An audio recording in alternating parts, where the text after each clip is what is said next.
Norway के पहाड़ों में भयभीत सारा किसी चीज से दूर भाग रही है। जब उसे कुछ भी सुनाई नहीं देता तो वह सांस लेने के लिए रुकती है, लेकिन तभी एक राक्षस उसके करीब आ जाता है, इसलिए उसे फिर से दौड़ना पड़ता है। वह अपने केबिन तक पहुंचने ही वाली थी कि अचानक उसका पैर फिसला और वह पहाड़ी से नीचे लुढ़क गई, जिससे वह गंभीर रूप से घायल हो गई।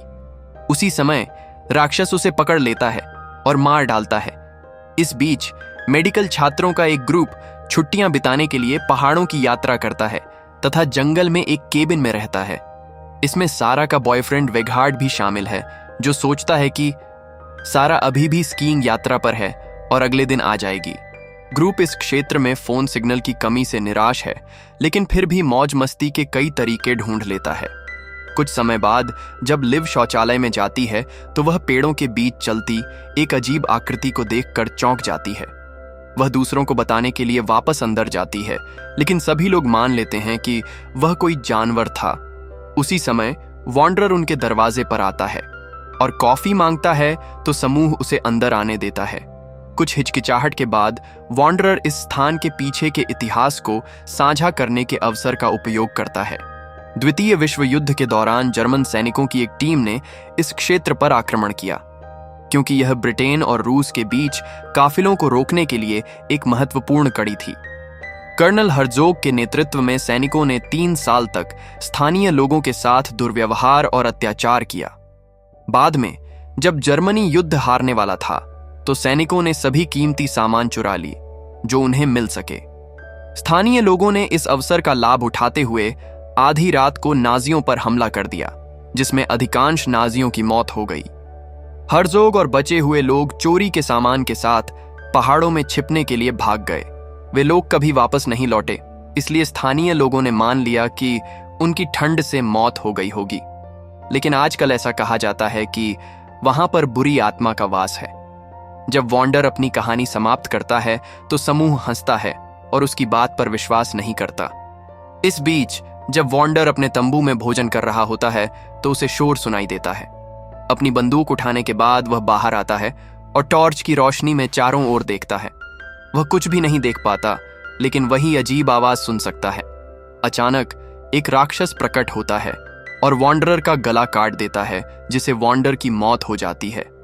अगली सुबह वेगार्ड सारा की तलाश के लिए स्नोमोबाइल पर निकलने का फैसला करता है। कुछ घंटों की खोज के बाद वेगार्ड आराम करने के लिए रुकता है और पास में एक तंबू देखता है।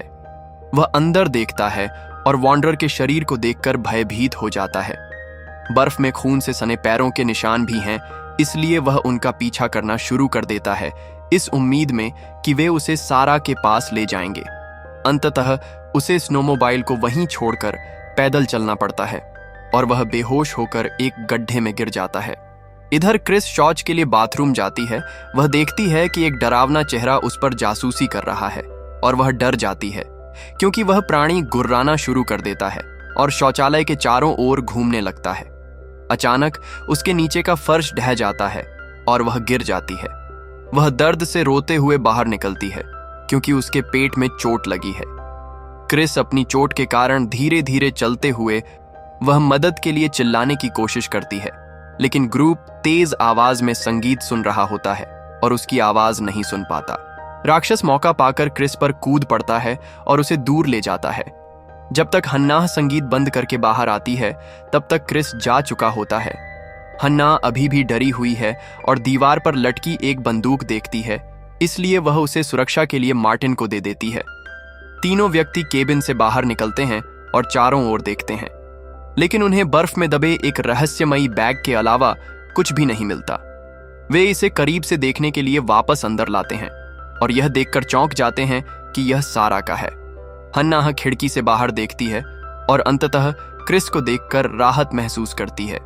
हालांकि वह तब घबरा जाती है जब उसे पता चलता है कि किसी ने सिर्फ उसकी दोस्त का सिर पकड़ा हुआ है और दरवाजा बंद करने के लिए दौड़ती है। भ्रमित लिव ने खिड़की की जांच करने का निर्णय लिया। तभी अचानक राक्षस का हाथ खिड़की का शीशा तोड़कर उसके बाल पकड़ लेता है। हन्नाह उसके बाल काट देती है, जिससे वह मुक्त हो जाती है। जब वे दोबारा खिड़की से बाहर देखते हैं तो पाते हैं कि वहां एक से अधिक राक्षस हैं। पता चला कि वे ज़ॉम्बीज का एक समूह है। अचानक केबिन हिलने लगता है और लाइटें टिमटिमाने लगती हैं। दुर्भाग्यवश एक ज़ॉम्बी दरवाजे में छेद करने में सफल हो जाता है और उसे खोलने के लिए अंदर पहुंचता है। तभी हन्ना उसका हाथ काट देती है। एक अन्य ज़ॉम्बी भी दरवाजे से अंदर आने की कोशिश करता है, इसलिए समूह उसे सोफे से रोकने के लिए दौड़ता है। केवल भयभीत अर्लेन ही पीछे रह जाता है, जिससे एक ज़ॉम्बी के लिए उसे खिड़की के माध्यम से पकड़ना आसान हो जाता है और ज़ॉम्बी शरीर को दूर ले जाता है। समूह के बाकी लोग सुबह तक जीवित रहते हैं और पहाड़ की तलहटी में स्थित कारों में बैठकर जाने के लिए सहमत हो जाते हैं। रॉय और मार्टिन बाहर जाते हैं, जबकि लिव और हन्ना वाहनों की तलाश में बाहर निकल जाते हैं। कोई भी ज़ॉम्बी लड़कों पर हमला नहीं करता है, इसलिए वे मान लेते हैं कि उन प्राणियों को सूर्य के प्रकाश से नफरत है। इस बीच वेगार्ड अंततः उस गड्ढे में जाग जाता है जो एक गुफा का हिस्सा निकलता है। वह बर्फ में एक कमजोर जगह ढूंढता है जहां से होकर वह निकल सकता है। स्नोमोबाइल से कुछ चीजों से टॉर्च बनाने के बाद वह वापस गड्ढे में चला जाता है और गुफा की खोज शुरू कर देता है। जमीन पर खुली कब्रें हैं, ढेर सारी बंदूकें हैं और यहां तक कि एक नाजी झंडा भी है जो वॉन्डरर की कहानी की पुष्टि करता है। वेगार्ड इधर उधर देखता रहता है और हेलमेटों के बीच सारा का सिर देखकर भयभीत हो जाता है। अचानक उसके पीछे एक ज़ॉम्बी प्रकट होता है, तो वेगार्ड उसे नीचे गिराने के लिए मुक्का मारता है।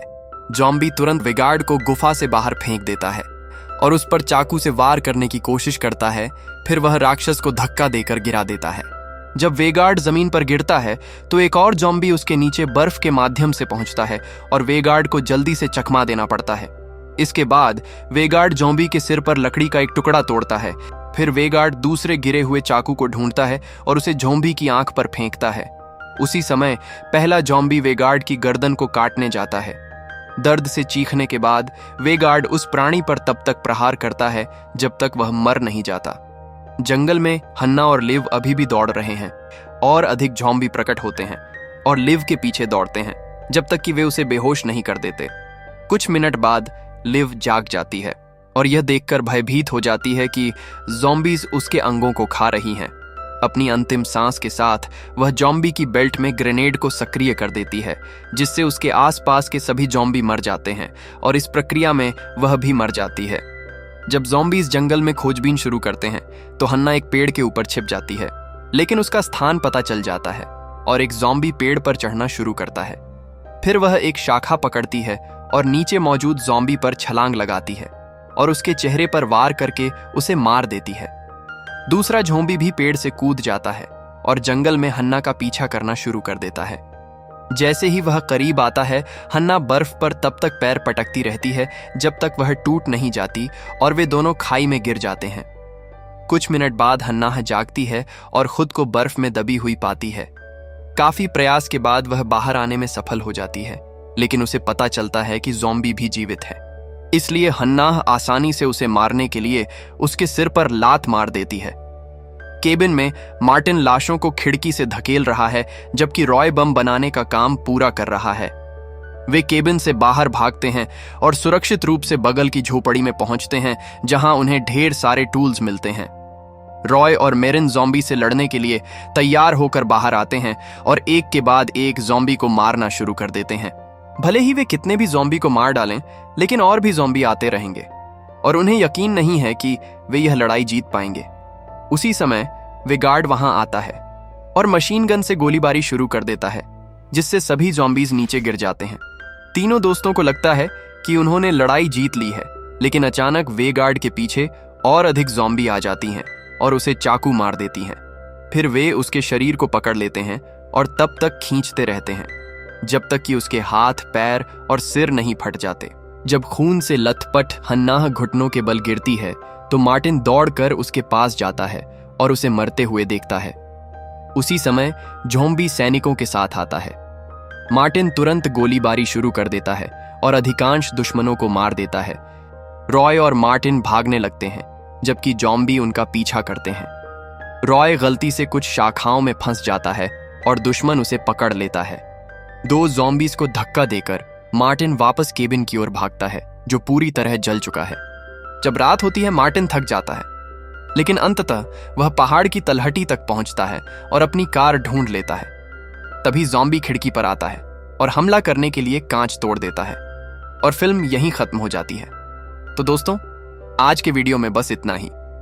अगर आपको यह वीडियो पसंद आया तो कृपया लाइक बटन दबाएं और मेरे चैनल को सब्सक्राइब करना ना भूलें। मैं आपसे अगले वीडियो में मिलूंगा।